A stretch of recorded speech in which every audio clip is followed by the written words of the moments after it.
The Republicans had a big night. They took sure. the Senate.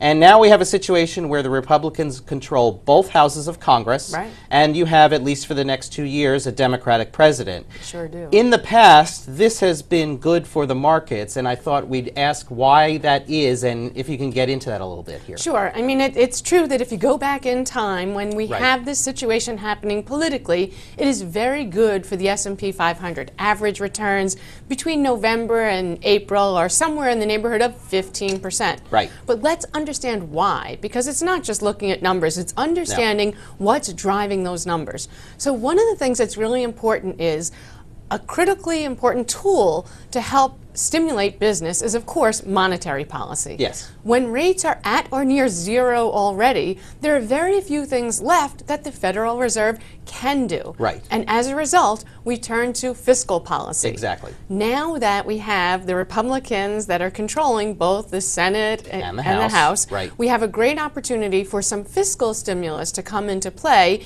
and for bills to actually get passed. Right. Now, sir, while there's been a lot of partisan back and forth the last several years, there are a couple of areas where they seem to have some broad agreement, or ways in which Obama might decide to sign some bills that may involve, say, the Keystone Pipeline or some crude exports, things like that. We have to keep in mind, though, it's not all the Republicans making these decisions, because I think we have a slightly different take on the president's name. So now it's President Barack veto Obama, right? So we have to remember that veto power is very important, because this is not just carte blanche for the Republicans. Absolutely not. The president will still be there deciding which bills to veto, but you're making a great point.